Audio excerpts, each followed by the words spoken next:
आप सभी को कभी ना कभी किसी के ऊपर क्रश तो आया ही होगा। फिर आपने सोचा होगा कि चलो उस लड़की या लड़का को चल के प्रपोज करते हैं, बट ये सोचते सोचते ही आपका स्कूल लाइफ हो जाता है खत्म। बट देखो, मेरा केस पूरा ही डिफरेंट था। मुझे एक लड़की बहुत ज्यादा पसंद आई थी एंड उसके साथ मैं पूरे 10 साल रहा एंड मैंने उसे प्रपोज भी कर दिया। लेकिन उसके बाद जो मेरे साथ हुआ जानो आगे के वीडियो में। तो ये बात है तब की जब मैं ग्रेड 1 में था एंड उस समय मैं अपने क्लास में बैठा हुआ था अपने दोस्तों के साथ। देखो, जब आप क्लास 1 या 2 में रहते हो तो आपको उतना कुछ समझ में नहीं आता है। जो आपके अगल बगल चलता है वैसे ही आपको चाहिए होता है अपने जिंदगी में। तो जितना मुझे याद है वो दिन आई गेस सेशन स्टार्ट होने के एक वीक बाद का था, जब मैम ने बोला कि हमारे क्लास में 2 नए बच्चे आ रहे हैं क्योंकि उनका एडमिशन थोड़ा लेट से हुआ था। तो मैम के इस वाले अनाउंसमेंट के बाद हम लोग का पूरा क्लास खुश हो चुका था क्योंकि हम लोग एक दूसरे का चेहरा देख के यार पक चुके थे। हम लोग को लिटरली 7 दिन हुआ था एंड हमने एक दूसरे को देख के भाई खुद मान लिया था भाई अब हमारी जिंदगी खत्म हो चुकी है, अब हमें क्या ही मिल सकता है। और तो देखो, उस टाइम हम लोग का जो स्कूल था वो एक कोएड स्कूल था जहाँ लड़का और लड़की दोनों एक साथ पढ़ते हैं। तो हम सब एक्साइटेड थे कि कौन नई लड़की या कौन नया लड़का आ रहा है हमारे क्लास में। तो थोड़ी देर बाद मैम वो दोनों बच्चों को लेके आती है क्लास में। वो दोनों भाई और बहन थे, उसमें से एक लड़की और एक लड़का था। हाँ, भाई बहन थे तो एक लड़की और एक लड़का होगा ही, मैं भी क्या ही बोल रहा हूँ। तो देखो, मैम उन दोनों को क्लास में लाती है और उन दोनों को बोलते हैं कि अपना अपना इंट्रोडक्शन दो। तो उन दोनों ने अपना अपना नाम हमें बताया एंड अपने बारे में कुछ बताया। तो हम लोग ग्रेड 1 में थे और उससे ज्यादा उन्हें कुछ पता भी नहीं होगा। जो भाई बहन में बहन थी वो बहुत अच्छी थी देखने में। लाइक मैं और मेरे सारे दोस्त उसे देख के भाई पागल हो चुके थे और उसे इस वीडियो के लिए हम लोग बुलाते हैं चेरी। तो देखो, मैम ने उन दोनों को एक अलग अलग सीट दे दिया क्लास में और चेरी को मेरे पास लाके बैठा दिया। एंड चेरी मेरे पास बैठती है एंड मेरे से मेरा नाम पूछती है क्योंकि हम लोग ग्रेड 1 में थे भाई, इतना तो चलता ही है, सबको लगता था हम लोग सब एक दूसरे के दोस्त ही हैं। फिर मैंने उसे अपना नाम बताया एंड उस दिन से हमारी फ्रेंडशिप स्टार्ट हो गई। और ये फ्रेंडशिप को चलते चलते ग्रेड 1 बीता, ग्रेड 2 बीता, ग्रेड 3 बीता और फिर हम लोग आ चुके थे ग्रेड 4 में। तो देखो, ग्रेड 4 में आते आते चेरी के लिए मेरे अंदर कुछ फीलिंग्स आ गई थी। वो मुझे अच्छी लगने लगी थी एंड मैं चाहता था कि मैं उसे प्रपोज कर दूं। एंड इस कांड में मेरे दोस्त सबसे बड़े विलेन थे। उन्होंने मेरे को चढ़ा दिया कि भाई तुम्हारी और चेरी की जोड़ी क्या ही तगड़ी लगती है, तुम लोग एक साथ क्या ही मस्त लगोगे, तुम उसे प्रपोज कर ही दो, वो तुम्हें हाँ बोलेगी ही बोलेगी। और इधर मैं जो फुल आ गया था ताऊ में। मेरे को लग रहा था मेरे से अच्छा तो दुनिया में कोई है ही नहीं। मुझे अपनी टमाटर सी शक्ल लग रही थी, ऋतिक रोशन टाइप। मुझे लग रहा था कि दुनिया की सारी लड़की मेरे ऊपर फिदा है और मैं इसी चौड़ में तैयार हो गया चेरी को प्रपोज करने के लिए। लेकिन हाँ, मैं बस तैयार हुआ था, मेरे अंदर उतना गूदा नहीं था कि मैं जाके सामने से प्रपोज कर दूं उसे।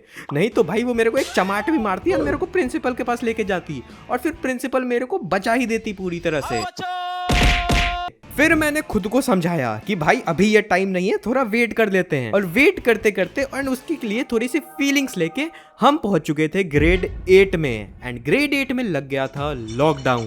तो देखो, लॉकडाउन तो मेरे लिए चेरी ऑन टॉप हो गया क्योंकि भाई लॉकडाउन के अंदर सबको एक दूसरे का नंबर मिल गया एंड लोग एक दूसरे से दिन भर बात ही करते जाते थे। कोई कभी चैट कर रहा है, कोई कभी गेम खेल रहा है एंड इसी तरह मेरी और चेरी की बातचीत होने लगी एंड हम लोग कभी गेम खेल रहे हैं, कभी बातचीत कर रहे हैं, कभी मजे कर रहे हैं। एंड मैं तो एक स्टेप ऊपर पहुंच गया, मैंने चेरी के साथ एक यूट्यूब वीडियो ही बना ली। वीडियो अभी भी यूट्यूब के ऊपर है पर मैं तुम्हें बताने नहीं वाला हूँ। अगर तुम्हें चाहिए वो वीडियो तो इस वीडियो के ऊपर करवा दो 10,000 लाइक्स। मेरे को पता नहीं होने वाला है इसलिए मैं बोल रहा हूँ। तो देखो, मैं और चेरी मौज करते करते कब पूरा लॉकडाउन बिता गए हमें पता ही नहीं चला एंड हम लोग पहुंच चुके थे ग्रेड 9 में।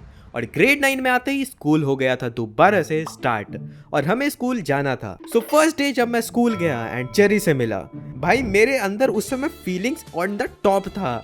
मैं कभी भी उसे प्रपोज कर सकता था लेकिन मैं कंट्रोल करके बैठा हुआ था क्योंकि मेरे को लग रहा था अगर मैंने प्रपोज कर दिया एंड इसने ना बोला तो हमारी दोस्ती पे आ जाएगी भाई बात एंड हमारी दोस्ती खत्म हो जाएगी। बट लेकिन उस टाइम मेरे कमीने दोस्त मेरे को आके दोबारा चढ़ा रहे थे, भाई बोल दे भाई, फिर बोर्ड्स हो जाएगा, उसके बाद तुम लोग का स्ट्रीम चेंज हो जाएगा, सब कुछ खत्म हो जाएगा, भाई बोल दे, यही टाइम है भाई, क्या कर रहा है भाई बोल दे। मैंने बोला चुप, मेरे को पता है मेरे को क्या करना है, तू अपना काम देख। भाई इनके चक्कर में मैं रहूंगा तो मैं दोनों तरफ से कूटूंगा। वो तो मेरे को बजाएगी बजाएगी, मेरे घर वाले भी मेरे को बजाएंगे अगर मैं इन दोस्तों की बात मान लूं तो। फिर मैंने सोचा कि मेरा बर्थडे बहुत जल्दी आने वाला है एंड क्यों ना मैं उसे अपने बर्थडे के दिन प्रपोज करूं। इफ मैं उसे बर्थडे के दिन बोलूंगा तो वो मेरे को रिजेक्ट भी नहीं कर सकती ना यार, मतलब थोड़ा सा तो भाई लगेगा ना यार, बर्थडे कैसे मैं रिजेक्ट कर दूं। यार मैं विक्टिम कार्ड प्ले करने की कोशिश कर रहा था, लेकिन मुझे डर था कि उसने कैरी मिनाटी का गाना नहीं सुन लिया होगा, विक्टिम कार्ड प्ले करके मुझे जीना नहीं है, इनमें फर्क नहीं। भाई मैं बढ़िया सिंगर हूँ यार, मेरे को ऐसे जज मत करो। तो देखो प्लान सिंपल सा था, मैं बर्थडे के दिन उसके लिए एक बढ़िया सा चॉकलेट लेके जाऊंगा एंड उसे दूंगा एंड उसे बातें बता दूंगा कि क्या सीन है एक्चुअली में। सो बर्थडे से एक दिन पहले की मेरे को बात याद है, मैं अपनी मम्मी के साथ गया था चॉकलेट्स खरीदने, क्योंकि हम लोग के क्लास में चॉकलेट्स बांटने रहते हैं। तो मैंने ढेर सारे चॉकलेट्स लिए एंड एक मैंने बहुत बढ़िया सा चॉकलेट ले लिया, वो कुछ 50-60 रुपए का होगा। और मेरी मम्मी उस चॉकलेट को देखते ही बोलती है, तुम ये चॉकलेट अपने गर्लफ्रेंड को देने वाले हो ना, मेरे को बता दो गर्लफ्रेंड कौन है। जिसने नहीं देखा तो मैंने अपनी गर्लफ्रेंड और मम्मी वाले सिनेरियो के ऊपर भी एक वीडियो बना रखी है, तो तुम इस बात को समझना है तो तुम उसे देख सकते हो। तो फिर मैं मम्मी को समझा रहा हूँ कि नहीं, मेरे एक दोस्त ने मुझे अपने बर्थडे पे बहुत बढ़िया सा चॉकलेट दिया था एंड मुझे अब उसे रिटर्न एक चॉकलेट देना होगा अपने बर्थडे पे, नहीं तो अच्छा नहीं लगेगा ना कि मैं भाई उसके बर्थडे पे बढ़िया चॉकलेट ले रहा हूँ एंड खुद के बर्थडे पे उसे भाई छोटा सा चॉकलेट दे रहा हूँ। फिर जैसे तैसे मैंने मम्मी को समझा दिया एंड चॉकलेट ले लिया। फिर था नेक्स्ट डे, मेरे बर्थडे वाला दिन। मैं बर्थडे वाले दिन फुल तैयार हुआ, परफ्यूम मारा, फैंसी ड्रेस पहना और निकल गया स्कूल। एंड जैसे ही मैं स्कूल गया भाई सारे बंदे आके मेरे को विश कर रहे थे। भाई वो सब मेरे को बस विश इसलिए कर रहे थे कि बर्थडे के समय जब चॉकलेट डिस्ट्रीब्यूट करना होता है तो उन्हें मैं साथ में क्लास से बाहर निकाल सकूं। मेरे को पता था भाई इन्हें बस बाहर निकलना है, इसीलिए मेरे को आके मक्खन लगा रहे हैं ये लोग। एंड उसके बाद मैंने पूरे क्लास में चॉकलेट्स बांट दिए एंड चेरी को मैंने नॉर्मल सा ही चॉकलेट दिया था। फिर टाइम आता है रिसेस का, तो चेरी बैठी हुई थी अपनी जगह पे अकेले, तो मैं निकालता हूँ वो 50 रुपए वाला चॉकलेट एंड जाता हूँ चेरी के पास एंड मैं चेरी को देता हूँ, ये लो। उसने बोला इसकी क्या जरूरत थी, तुमने दिया तो मेरे को चॉकलेट। तो मैं बोलता हूँ चेरी मुझे तुम्हें कुछ बताना है।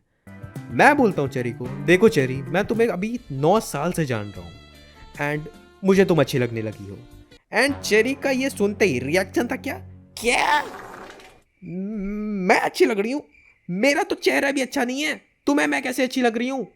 कुछ नहीं गाइस, वो ज्यादा ही डाउन टू अर्थ थी। फिर मैंने उसे जैसे तैसे समझाया कि हाँ तुम मेरे को अच्छी लग रही हो। एंड उसके बाद उसने मुझे कहा, देखो हर्ष तुम मेरे को अच्छे लगते हो पर एज अ फ्रेंड, देखो हम लोग दोस्त अच्छे हैं, तो अगर हम लोग इसे कुछ और में चेंज करेंगे तो हमारी दोस्ती खराब हो जाएगी।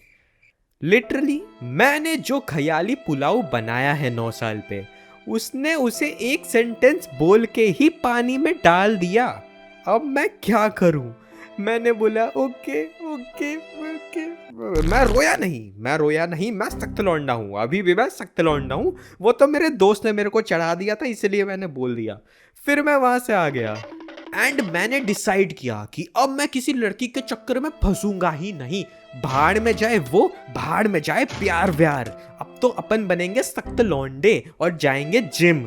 वैसे मैं जिम नहीं गया तो देखो यार, मेरा बोले तो सीधे भाषा में कट चुका था एंड इस कटने के बाद भी मैंने बोला all is well, all is well.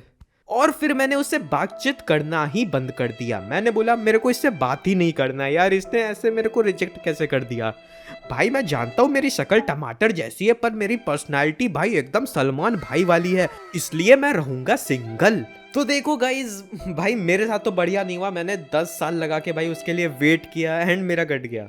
And अगर आपके साथ भी कुछ ऐसा हुआ है तो मेरे को वो बताओ कमेंट सेक्शन में। अगर आपको ये स्टोरी टाइम पसंद आई तो कर दो लाइक, एंड नहीं पसंद आई तो डिसलाइक भी कर सकते हो। तो मैं मिलता हूँ आप लोगों से एक और न्यू वीडियो के साथ, तब तक के लिए बाय बाय।